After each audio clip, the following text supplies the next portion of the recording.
ನೋಡಿ friends, palak paneer gravy. ಇದಕ್ಕೆ ಬೇಕಾಗಿರೋದು ಚಕ್ಕೆ, ಚಕ್ಕೆ, ಜೀರಿಗೆ, ಟೊಮೊಟೊ, ಈರುಳ್ಳಿ, ಆಮೇಲೆ ಕಸ್ತೂರಿ ಮೆಂತಿ, ಒಂದು ಸ್ವಲ್ಪ ಅರಿಶಿನ, ಇಷ್ಟನ್ನೂ ಆಮೇಲೆ ಬಾದಾಮಿನ ಒಂದು 2-3 ಹಾಕ್ಕೊಳ್ಳಿ. ಇದನ್ನ ಎಣ್ಣೆಯಲ್ಲಿ ಬಾಡಿಸ್ಬಿಟ್ಟು ಅದು ತಣ್ಣಗಾದ್ಮೇಲೆ ಈ ಥರ ರುಬ್ಕೋಬೇಕು. ನೆಕ್ಸ್ಟು ಪನ್ನೀರ್ ಇರುತ್ತಲ್ಲ, ಅದನ್ನ ಚೆನ್ನಾಗಿ ತೊಳೆದ್ಬಿಟ್ಟು ಅದನ್ನ ನೀರಲ್ಲಿ ಬಿಸಿ ಮಾಡಿಕೊಂಡು ಚೆನ್ನಾಗಿ ಕಾಯಿಸಿ, ಚೆನ್ನಾಗಿ ಅದು ಮುಕ್ಕಾಲು ಭಾಗ ಬೇಯಬೇಕಷ್ಟೇ. ಬೆಂದಮೇಲೆ ಅದನ್ನ ರುಬ್ಕೋಬೇಕು. ಮಾಮೂಲಿ ಹಸಿಮೆಣ್ಸಿನ್ಕಾಯಿ 1-2, ಖಾರ ನಿಮ್ಗೆ ಹೆಂಗೆ ಬೇಕೋ ನೋಡ್ಕೊಂಡು ಹಾಕ್ಕೊಳ್ಳಿ. ಅದನ್ನ ರುಬ್ಕೋಬೇಕು ಸಪ್ರೇಟು. ಇದು ಸಪ್ರೇಟು, ಅದು ಸಪ್ರೇಟ್ ಹಾಕೋಬೇಕು. ಆಮೇಲೆ ಬಾಣಲಿಗೆ ಒಂದು ಸ್ವಲ್ಪ ಈರುಳ್ಳಿ, ಬೇಕು ಅಂದರೆ ಟೊಮೊಟೊ ಹಾಕ್ಕೊಳ್ಳಿ, ಇಲ್ಲಾಂದರೆ ಮಾಮೂಲಿ ಜೀರಿಗೆ, ಒಂದು ಸ್ವಲ್ಪ ಕಸ್ತೂರಿ ಮೆಂತಿ, ಇವೆಲ್ಲನೂ ಸ್ವಲ್ಪ ಬಾಡಿಸ್ಕೊಂಡ್ಮೇಲೆ ಪನ್ನೀರ್ ಕುಯ್ದಿರ್ತೀರಲ್ವ, ಪನ್ನೀರನ್ನ ಒಂದು 5 ನಿಮಿಷ ಮುಂದಾಗೆ ಮಾಡಿರ್ತೀರಲ್ಲ, ಪನ್ನೀರು, ಅಚ್ಕಾರದ ಪುಡಿ, ಆಮೇಲೆ ಉಪ್ಪು ಇಷ್ಟು ಮಿಕ್ಸ್ ಮಾಡಿ ಇಟ್ಟಿರ್ತೀರಲ್ಲ, ಅದನ್ನ ಅದಕ್ಕೆ ಬಾಡಿಸ್ಬೇಕು. ನೆಕ್ಸ್ಟು ಪಾಲಕ್ ಅದರೊಳಗೆ ಹಾಕಬೇಕು. ಲಾಸ್ಟಲ್ಲಿ ಇದು ಹಾಕಬೇಕು. ಈ ಥರ ರುಬ್ಕೋಬೇಕು. ಈ ಥರ ಪನ್ನೀರ್ ರುಬ್ಕೋಬೇಕು. ಪಾಲಕ್ನ ಈ ಥರ ಬೇಯಿಸ್ಕೊಂಡು ರುಬ್ಕೋಬೇಕು.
ಈ ಥರ ಪಾಲಕ್ನ ಇದಕ್ಕೆ ಹಾಕಬೇಕು.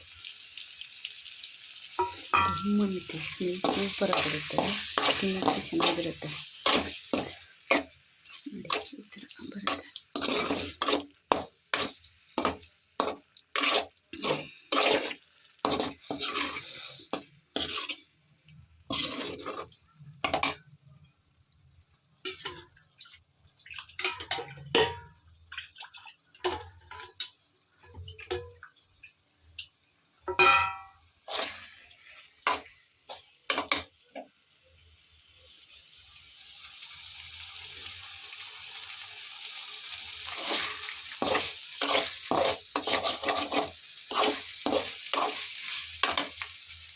ಈಗ ಹೇಳಿದ್ನಲ್ಲ, ಈ ಮಸಾಲೆ ಗ್ರೇವಿ, ಇದನ್ನ ಅಲ್ಲಿಗೆ ಬಾಡಿಸ್ಬೇಕು.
ಇದು ಬೇಯಿಸಿರೋ ನೀರಿರುತ್ತೆ, ಅದೆಷ್ಟು ಬೇಕೋ ಅಷ್ಟು ಹಾಕೊಳ್ಳೋದು ಅಷ್ಟೇ.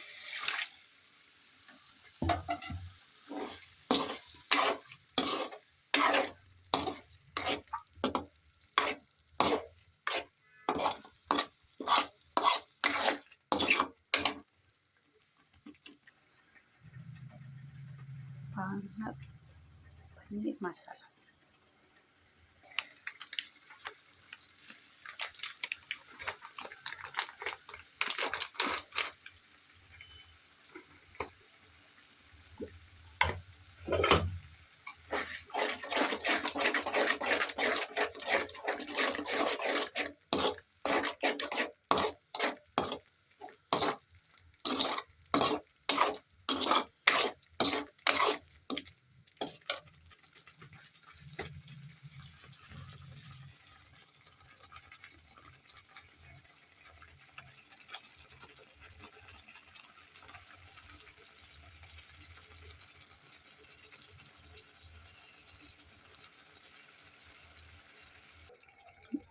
ಲಾಸ್ಟಲ್ಲಿ ಉಪ್ಪು ಹಾಕಬೇಕು.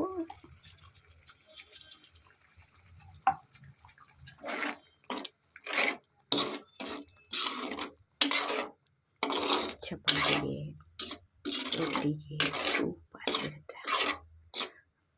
ಇದು ಬೆಂದು ಮೀಡಿಯಮ್ಗೆ ಬರುತ್ತೆ ನೋಡಿ ಫ್ರೆಂಡ್. ಪನ್ನೀರ್ ಗ್ರೇವಿ ಮಸಾಲೆ.